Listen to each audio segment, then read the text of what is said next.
Alright, let's get this started.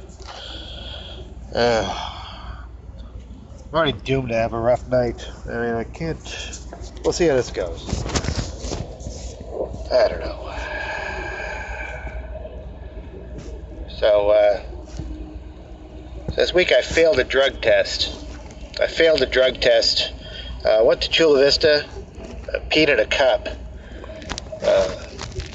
They called me back. 30 minutes later and said, "Hey, Mr. Coppolino, you got the job. When could you start bagging fertilizer at the shit factory?" So people keep telling me I live in a bad neighborhood because I live there. It's true. I don't believe it, though. I mean, I do live in a bad neighborhood. I live in a bad neighborhood because they sell baseball bats at the liquor store. Thank you. So how many popes does it take to screw in an altar boy? How should I know? I have repressed memories. Guy walked up to me today and said, "Hey, you know I can get some heroin?" I said, "Dude, do I look like I know where to get heroin?" I mean, of course I know where to get heroin, right? I mean, I do. And so does the guy knows where to get heroin, because the same guy is sitting like 15 feet away from me just fucking around on Facebook. You know, like, not far away. I say, "Why don't you go talk to Keith?" He knows the guy. "Why don't you go talk to Keith? He knows where to score the dope." The guy looks at me. He says, "I don't like talking to Keith. I think Keith is an asshole." So I say, "Well, where do you expect me to get an asshole-free heroin for you? Like, does that exist? Is that such a thing?" I mean, seriously. I mean, who gets heroin without the violence or the prostitution? It's one or the other. Or it's money, or it's an asshole. You gotta have enough money to deal with it. But, I don't know. I guess he was out of money. He was very insistent. He just wanted to get there right away. So he points me over to the parking lot where his car is waiting for him. His car is a fucking Prius. It's like a fucking Prius. I look at it, all I can think is like, what the fuck is this? I mean, do you want me to go look for heroin? It's like looking for tigers in a styrofoam Jeep, looking for heroin in a Prius. Cruising around Shelltown for 4 hours. Might as well ask me to go visit ATMs with a gun to my head. But luckily there was a guy just sitting real close to us, and he was just talking to some drought-resistant plants, you know, teaching them how to rebuild an engine. You know, he's one of those a tweaker. You know, I graduated from meth college. You know, he built a bicycle out of Gilligan's Island to graduate. So, you know, it was all driftwood and coconut shells, and he wrote it. It's twist ties, too. I mean, you can't find everything on Gilligan's Island. But anyways, the guy was like sitting there talking to the plants, and all I had to do, I had just snapped my fingers like, you know, 1, 2, 3. And he turned around and looked at me, and I just moved out of the way. I went to the restaurant like a normal person to use the restroom. And then when I got out, they were the best of friends. You know, it took like 2 or 3 minutes. It's the world's greatest talker and the world's greatest listener, you know, hanging out.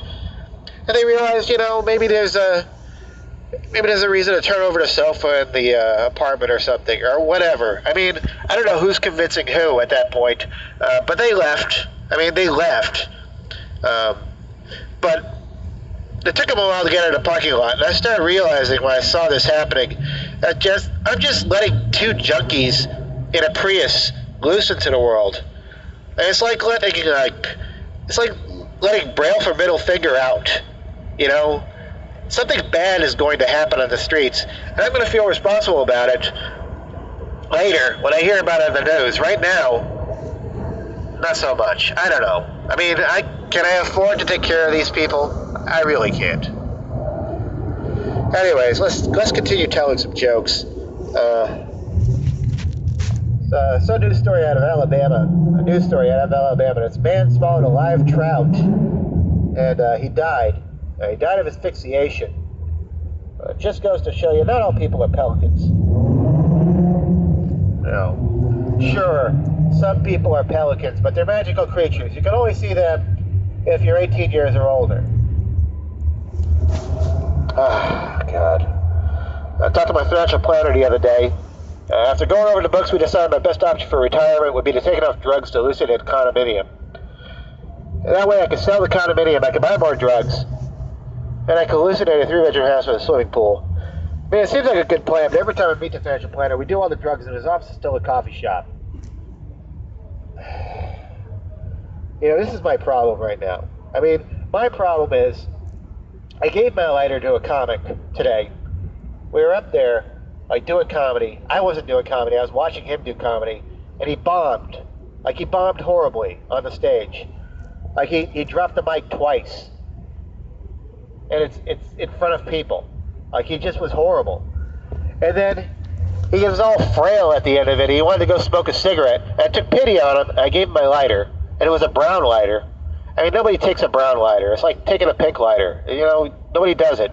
I trusted myself on that superstition, but he just went ahead and took it. Who knows why? Because he's psychically challenged. I mean, he had just bombed in front of hundreds of people.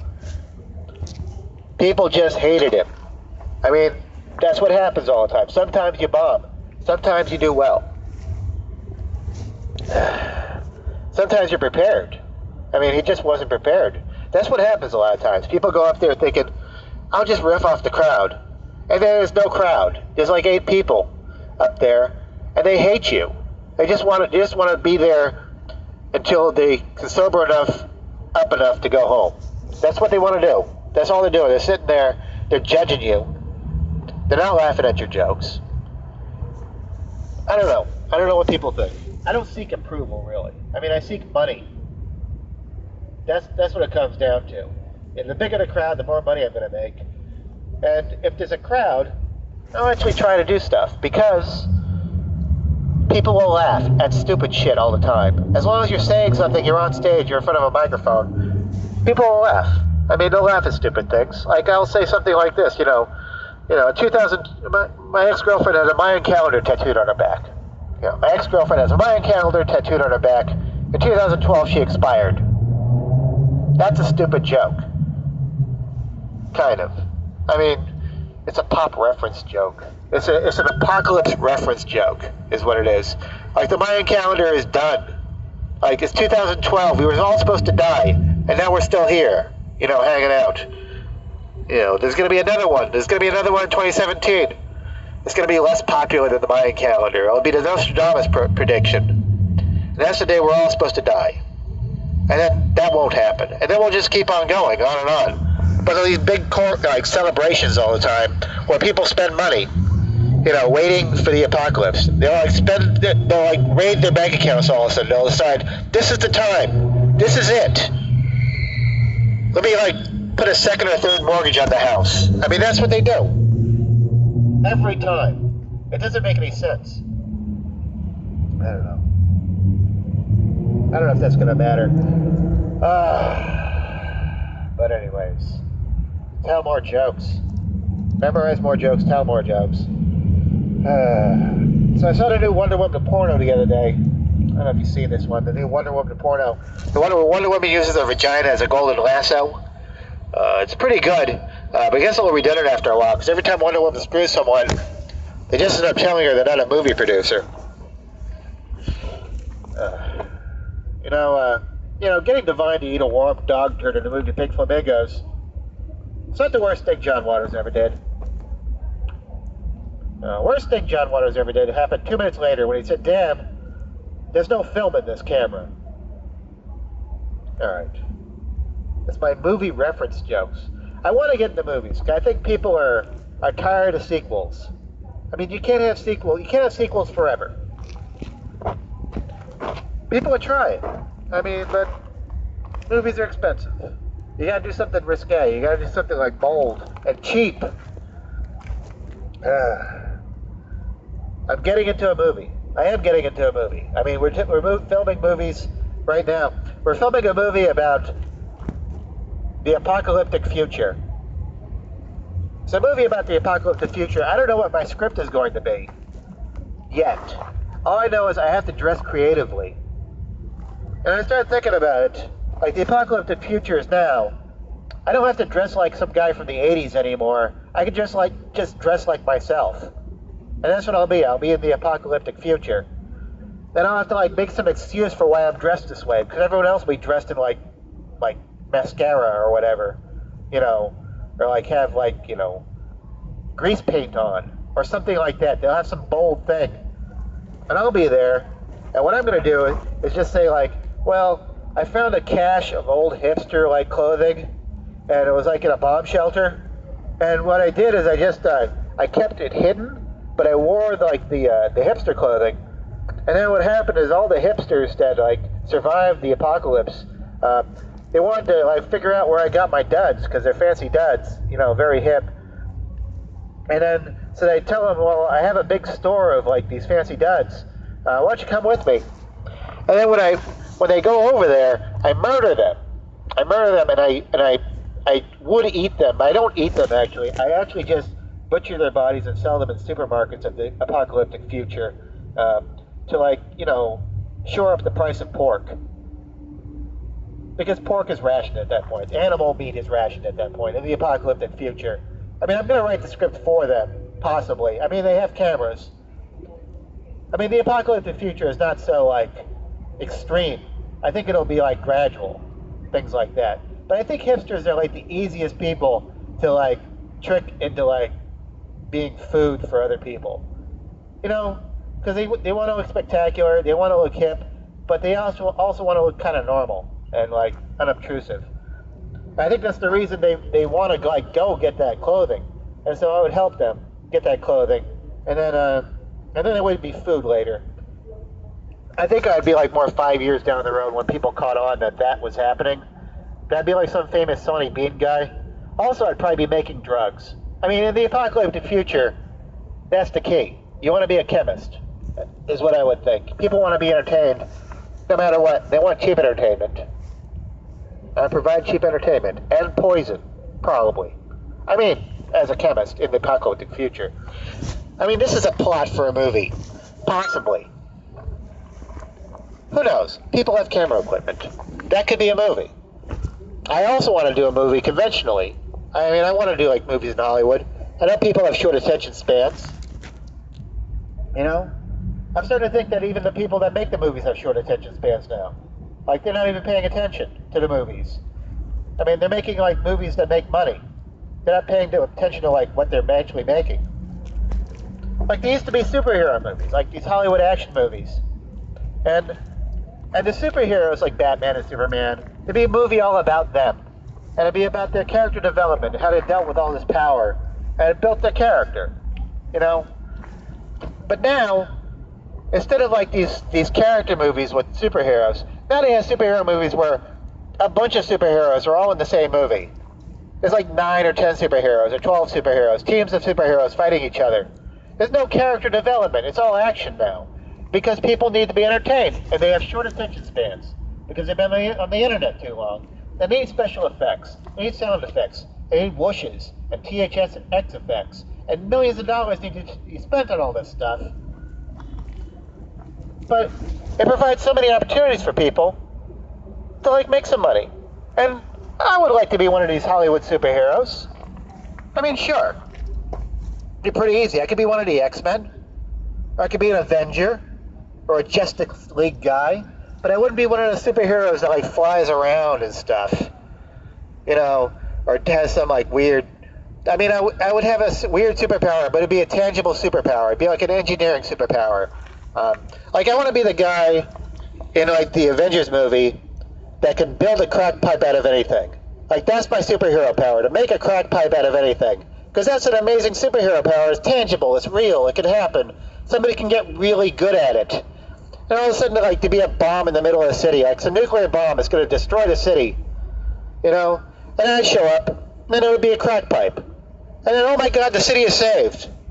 You know, in the movie, that would be like the plot of the movie. Oh my God, you saved the city. And I say, no, I just smoked crack through a nuclear bomb. I'm bold in the time I have left. We have 2 minutes. And I have some leftover rock. I mean, at this point, the bomb's going to go off. I don't have to be selfish about this. I don't have to be stingy. There's only 3 of us here. You know, we're heroic. We're here right now. We got 2 minutes. Smoke this shit. And then what would happen is like another Avenger would show up, like Iron Man would show up, like a minute and a half into like this thing, the alarm's ticking, and he would like criticize me for like false alarming or just being a dick, you know, showing up. And then he would run off with the nuclear bomb and throw it into space, and it would save the city. But in the process of all this, we would waste 5 minutes of movie time, and millions of dollars would be spent on this action, because that's what people are spending it on. And everyone would be really excited, and everyone would be satisfied because this happened in a superhero movie. They think, oh, that was fucking great. 4 stars, you know? And, you know, I'd make money. And I would do other stuff. And that's the way Hollywood works. At least the way I feel Hollywood works. I mean, the action really isn't real anymore. But what I really want to do is make movies. I mean, that's my goal, is write movies, make movies. But not just make movies. I want to trick Hollywood into making my movie. And I think there's ways of doing that. They have these things like in Hollywood where they call treatments. And I don't know if I'm recording this, but I put in a Hollywood treatment, like to make a movie, and the movie is going to be this. I want to make a movie, write a treatment. It's like a 15-page treatment. It's about a man who inherits a parrot from his rich, eccentric uncle, and the uncle is one of those bohemian gross Satanists, and he has billions of dollars, and he's evil. I mean, he looks evil. Everything looks evil. Everything looks like The Shining. And George Clooney plays the eccentric billionaire. And the boy is influenced by all this stuff. And he has to take care of this crusty parrot. This parrot that's like 50 or 60 years old that has a wide range of vocabulary. And the boy is latently schizophrenic. So he doesn't know what's happening. Like, he doesn't know he's schizophrenic. He hasn't been diagnosed. And the movie is going to be called Polly Wants a Fortune. And it's my goal in life to make a satanic movie that gets 0% on Rotten Tomatoes. Like, that's my ultimate goal. And I feel like this movie creates that goal. It's a possibility for January release. And it's one of those movies that would make $5 million, right? Something like that. On Redbox, maybe $20 million. It can make money. But the thing is this, I want to sell that treatment to Hollywood. But then, I want to make the movie I really want to make with the money I get from that treatment. And the movie I want to make is a movie about me auditioning parrots for the previous movie. I want to be a talent scout for parrots. I want to have this movie in pre-production as an excuse to interview hundreds of parrot trainers, like parrot wranglers from all over the place. It's going to be an open call. And I'm going to be there in my office in Hollywood, and I'm going to have my feet on my desk, and I'll say, bring in the next parrot. You know, bring in the next parrot. There'll be hundreds of parrots I'd be looking at. And all these people are crazy because they're training parrots for a living. You know they're fucking nuts. You know, they're just like talking to parrots constantly, repeating the same thing over and over again. And who knows? It's an open call. It's not respectable. People are going to be desperate. Like, people are going to bring their parents in thinking they have range of acting skills. You know, this parrot could be all bitey, and then it could be all lovey and snuggly and crusty and have the right beak and stuff to look satanic. And I have to evaluate all those parrots. And people would bring in parrots that got sprayed with drugs or LSD or something, or parrots that were tweaking. And I suspect their parrots were tweaking. And I'd start going crazy because I'd be constantly getting bit by parrots, is what would be happening throughout this entire movie. Because parrots are dicks, especially old ones. And then I would be like sitting there, I can't take another parrot. I can't take another parrot. And then another parrot would come in, and it'd be like some guy that's like a Christian parrot wrangler, and he'd be criticizing me for making a satanic movie about parrots. And I would like freak out. I would say, I had enough. I've had enough of this. And I would freak out. And then eventually I would find the parrot. I would find the right parrot for the movie. And I'd say, this is it. And the parrot would just be a parrot that didn't say anything. And then the person that trained the parrot would be a schizophrenic. And he would be the person that was actually the movie. There you go. Eureka, I found the guy. Let's put him in the movie. And then that would be the movie I wanted to make. And the movie is going to be called Polly Wants a Fortune. Polly Wants a Fortune. But that's not actually the movie I want to make. The movie I really want to make It's a movie about me going to Belize and doing cocaine with Woody Harrelson. That's the movie I really want to make. It'd be a very short movie. It'd be very expensive. And it would be called Probably Once a Fortune. And that's what I would make it. I mean, I told you the entire plot of 3 movies in who knows how long, like 8 minutes. I saved all sorts of money just now. I saved potentially $3 million right there in 8 minutes by peddling that idea and ruining it for everyone, including myself. I'm not going to make any money now. I actually sacrificed my future dollars. I don't know. That's kind of a joke. I don't know. It's kind of a joke. You know, you think bath salts get a bad rap? And I think bath salts get a bad rap. And just because some guy chewed someone's face off in a freeway overpass doesn't make him so bad, right? Like for every guy who chews someone's face off on bath salts, there's probably 2,000 other people just visiting the emergency room with a shampoo bottle up their ass, you know. And then everyone else high on bath salts has a really good time. And there's probably millions of people. I think it's worth the risk. It's an excellent drug. It's not my favorite drug, though. Recently, I don't know. My favorite drug right now is the Colorado river toad. I don't know if you're familiar with this drug, the Colorado river toad. It's a toad. It's an hallucinogenic toad. And what you do is, you get this toad, and you lick the back of the toad. Because you don't lick the front. You're not like some pervert licking the front of the toad. You lick the back of the toad, and then you trip balls for like 2 hours. It's fabulous. It's a fabulous drug. I mean, normally with acid, I don't know if you've done acid before, but acid is very nice.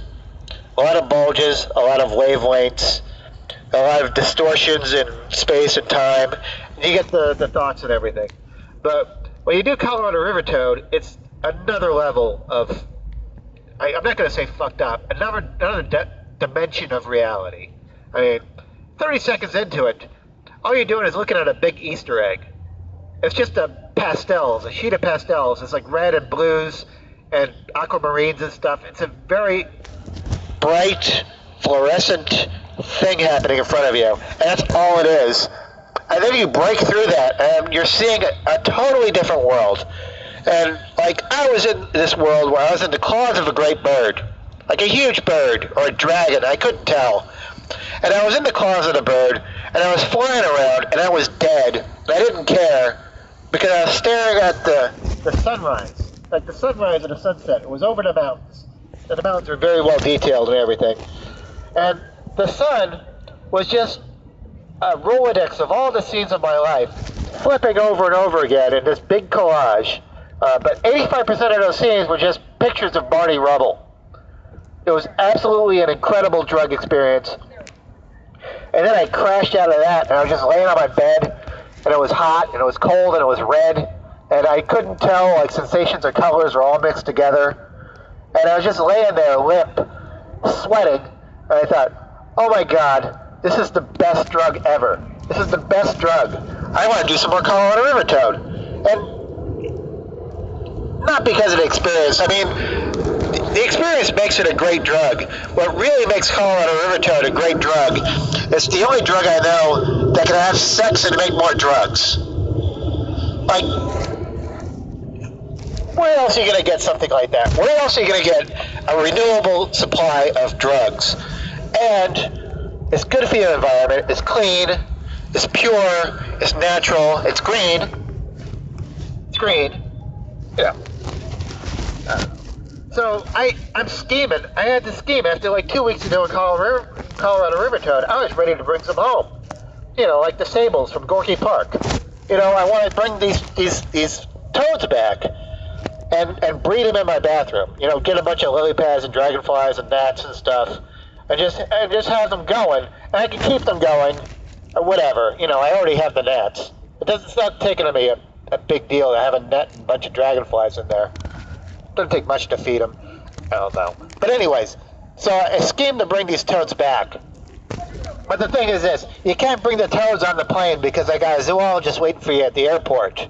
Like, they're going to bust you. It's a class 2 substance. you know? And they, you know, they can make noise, they can do whatever. They may not travel well on the plane anyways.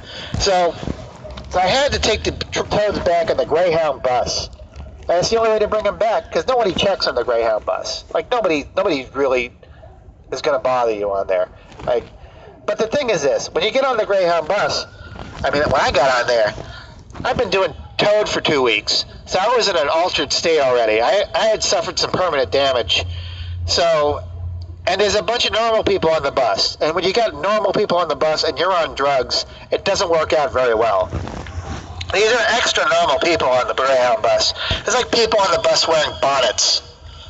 Like, these people were normal 150 years ago. Like, they've been just continuing the tradition of being normal. Like, and there's people with, like, swelled up legs and everything. And if you're on drugs, like a hallucinogenic drug, and you don't want to talk to those people because they're not going to talk to you about anything nice. You're just going to sit there and, like, wait for them to die or something, or wait for you to die, or wait for you to catch something. Ah, God. So I go all the way to the back of the bus. I go past all these people. I go all the way to the back of the bus with my basket of toads, my basket of hallucinogenic toads. And I sit there, and I just, you know, I sit there and I plan my trip for 18 hours. I gotta keep feeding these toads dragonflies for 18 hours, or else they're gonna eat each other. So I gotta be responsible the entire time. So I'm sitting there trying to be responsible, trying to be like a normal person on the bus. And then all of a sudden I hear this voice coming out of the restroom. You know, I hear a voice coming out of the restroom. And the voice says, "Help me." Like, "Help me. Let me out." And I'm looking at the voice in the bathroom, and I'm looking at the scratching on the door. There's rustling in the door. And I don't know if that's real. I know I'm on drugs. I know this is probably an hallucination. But if I open that door, that hallucination is going to come out, and I'm going to have to go to the hospital, because I'm not going to be able to deal with reality after this happens. So I'm sitting there trying to be patient, and the noise is getting louder. Like, the struggle is getting louder. The banging on the door is getting louder. And so finally I look at the person across from me. That's just some woman in like dolphin shorts and a tank top. She doesn't know what the bus is all about.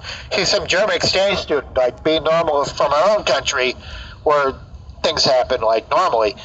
And I look at her and I say, "Hey, do you hear that? Do you hear that coming out of the bathroom?" And she looks at me completely honestly, like straight ahead, and says no. So now, I don't know what to think. I know I'm fucked. I know I'm done. I got drugs in my lap. Even if I get away with going to the hospital, I'm going to be like, the law is going to be after me because I have these toads. It's a class 2 felony, class 2 substance. I got a year in a federal pen with these toads, plus I'm tripping. Badly. So anyways, I'm just paralyzed with fear. All of a sudden there's a big rush coming from the front of the bus to the back of the bus. There's a huge rush coming up here. And what happens is the driver comes to the bathroom door, and he opens the bathroom door, and this guy comes out of the bathroom, and the guy doesn't have any arms. He has no arms.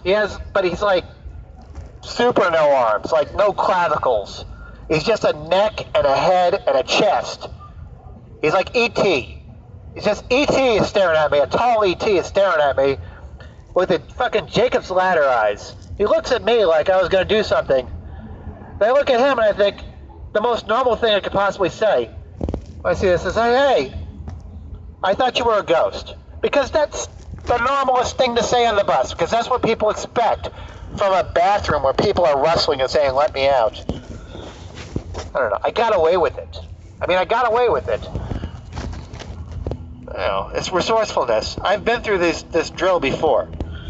But I started thinking about it as the guy's like going back to his seat. I started thinking, like, man, how's that guy pull down his pants? I mean, it's a rough thought.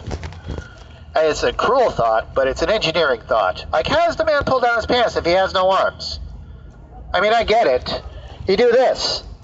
You pull down your pants using the inside of your legs. to get the pants down. But how do you kick your pants back onto your legs if you have no arms? Like, how do you do that? What's the special skill set that requires something like that? That's an amazing skill. And I don't know how that happens. I really don't. Actually, I do know how that happens. There is a video of it on YouTube. There's a man who actually does this. He pulls his pants up and down without any arms. But that's like my new comedy right now. My new comedy is actually not being funny anymore. Now it's just making people look up things on their phones to avoid having to talk to them. That's how I get by right now. It's my new fetish. You know, like people like during the whole election season, they would walk up to me and try to figure out how evil I was. You know, who are you going to vote for? And when they walked up to me, I would say, hey, you know, do you think they schedule executions for April 1st? You know, do they schedule executions for April 1st? Because that might be something we need to know. Maybe they exclude April 1st. It's not really a true holiday, but in these special circumstances, maybe it's a bureaucratic holiday. Maybe they don't just think that's a little too cruel. I mean, I would think it was too cruel. I mean, I can imagine, like with lethal injection and everything, like you'd be strapped to the table, they'd be hooking you up, like they'd be injecting you, and you'd be screaming. The guy would say, oh, why are you screaming? We're just injecting you with tap water. You know, we're just injecting you with tap water. We don't kill people on April 1st, officially. I mean, that would be impossibly cruel. No, we don't do that. No, here, seriously, get up. Get up. No, do we even lock you in? How do we even lock you in? How did this even proceed this far? Quick, get the keys, Keith. Get the keys. April Fools. No, April Fools, we are murdering you. I mean, this is an official holiday. This is not an official holiday. This is an official event. This is the holiday. We are killing you. Bureaucracies are cruel. I mean, I don't think they would do that. I don't think they would plan that far ahead for trivial holidays like April 1st. Recently, for a month, I asked people if dolphins get venereal disease. I was asking people randomly on the streets, do dolphins get venereal disease? Because they're in salt water all the time. I mean, that might be the cure. What if that's the reason dolphins fled into the ocean? Because, you know, they were randy on the soil, they were randy on land, they were all busy, they were smart, they were fucking. They just did too much of it, then they got infected. They all got infected with venereal disease. Like, oh my God, what am I going to do? All the burning. Let me jump in this water. Let me jump in the ocean. And the animals jump into the ocean. They go, oh, this is much cooler. I think I'll stay here. And that's how dolphins became dolphins. They were just like rats, like living on the land, smart rats. They jump into the ocean. And they became dolphins. And they became whales. They became very successful. But they're dicks. That's the problem. Whales and dolphins are dicks. They are. I mean, people think dolphins are great. People think dolphins rescue you from the ocean and everything. There's a bunch of like stories of people like where the dolphins grab the people and take them to the beach and save them from drowning. But dolphins aren't saving anybody from drowning. Dolphins are just raping people towards the beach. That's what dolphins are doing. They're just trying to fuck you. They're not trying to save you. They don't have any altruistic motive. They're just trying to find a sandbar so they can like have some sort of like leverage on you. And then you get to the ocean and you realize you have legs and you get out of there and you go thank the dolphin for saving you. And dolphin runs off and goes fuck some kelp or something. You know, ball of kelp. Like, I'm gonna fuck that. I'm gonna get off. Fuck those people. Whatever they are. Animals, rats. You know, we evolved from them. That's why I think dolphins are dicks. That's my theory. I'm sticking to it. God. I don't know, do you think cocaine has an expiration date? I know it's a rhetorical question.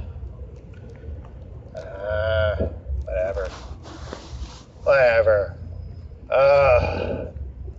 This has been going on. I'm supposed to do a half hour. I'm gonna look at my watch. I think I've done a half hour. They were long bits. Yeah, 35 minutes. All right, that's enough. It's been my time. I've been Mike Coppolino. You have a good night.